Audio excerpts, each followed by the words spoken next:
नमस्कार। आज हम 10th क्लास सीबीएसई बोर्ड की क्षितिज भाग 2 पुस्तक का पहला पाठ पढ़ेंगे।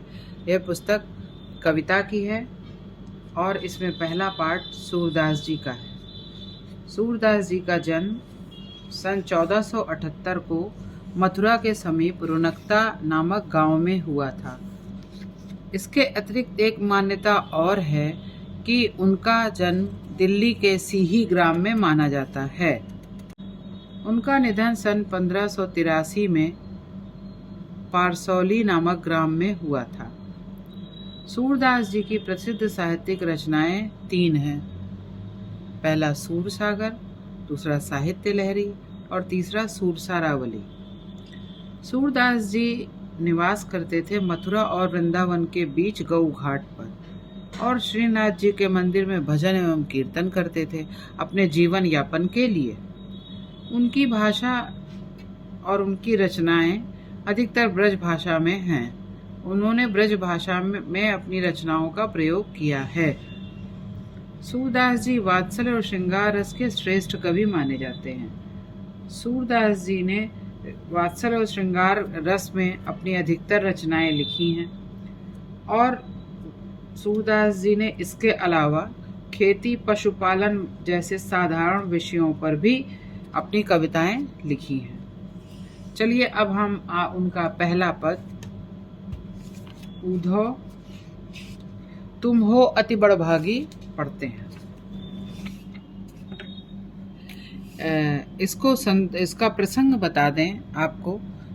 बच्चों, आप इसके प्रसंग के बारे में जानिए कि मथुरा जब कृष्ण जी चले गए थे वृंदावन छोड़ करके, तो सारी गोपियां उनके विरह में व्याकुल हो गई थी और कृष्ण भगवान भी उनको याद करते थे, स्मरण करते थे।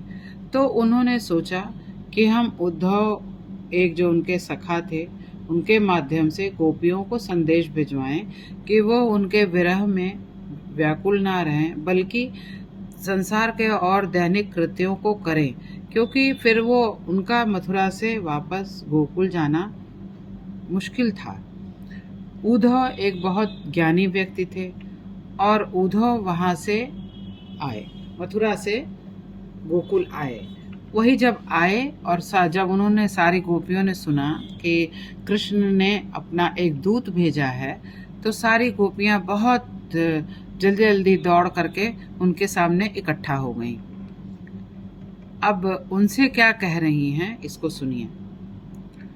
ऊधो तुम हो अति बड़भागी, अपरस रहत स्नेह तगाते नाहिन मन अनुरागी, पुरैन पात रहत जल भीतर तारस देह न दागी, जो जल माह तेल की गागर बूंद न ताक्यो लागी, प्रीत नदी में पाँव न बुर्यो श्रेष्ठ रूप परागी, सूरदास अपला हम भोरी अबला हम भोरी, गुर चाटी जो पागी।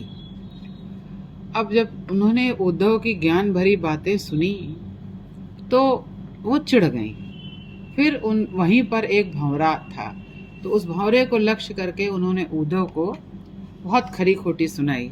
जैसे उन्होंने कहा कि व्यंग में कहा कि उद्धव तुम बड़े भाग्यवान हो कि कृष्ण के अतिरिक्त किसी भी और में तुम्हारा मन अनुरक्त नहीं है, इसीलिए तुम भाग्यवान हो।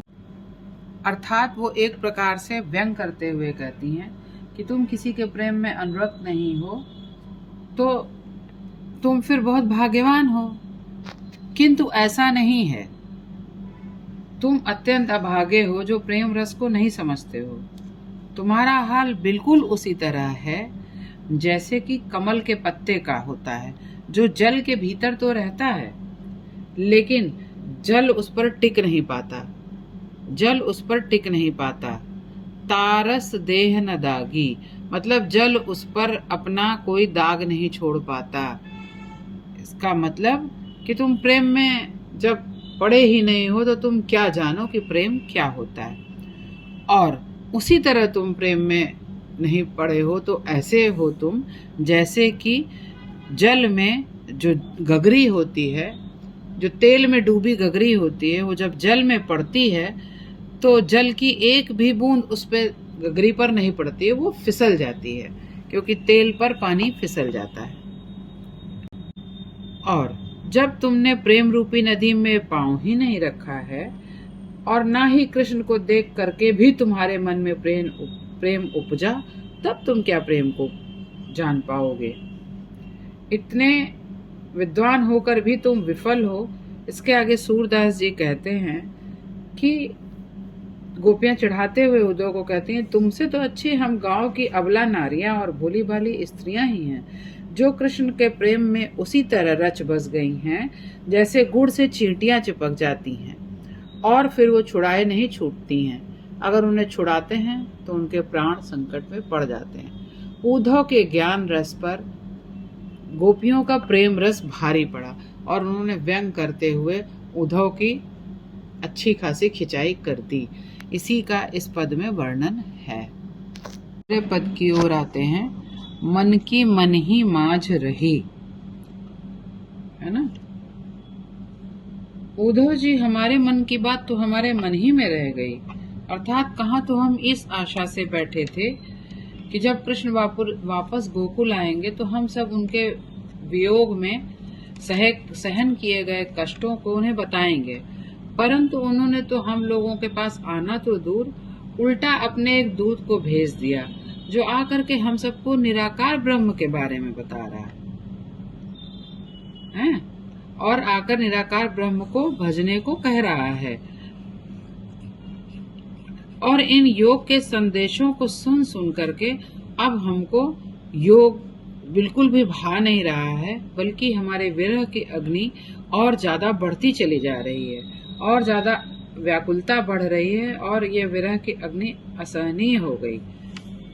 चाहत होती गुहार जितते उतते धार वही, क्योंकि हम लोग तो जहाँ मिलने की आशा किए हुए थे, जहाँ से प्रेम की आशा किए हुए थे, वो आशा जो तो अब टूटती नजर आ रही है, बल्कि उधर से तो वियोग की धार बह रही है। अर्थात कृष्ण के बारे में हम लोगों ने सोचा था कि कृष्ण आएंगे तो हम उनसे अपने प्रेम की अभिव्यक्ति करेंगे।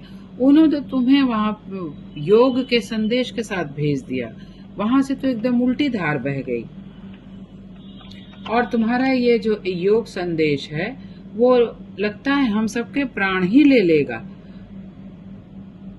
सूरदास जी कहते हैं कि गोपियां उद्धव से कहती हैं कि अब धीरज क्यों धरें और अब हम अपने मर्यादा का पालन क्यों करें, जब भगवान कृष्ण को आना ही नहीं है और जब उन्होंने प्रेम की मर्यादा का पालन नहीं किया। प्रेम की मर्यादा का अर्थ है प्रेम के बदले में प्रेम देना।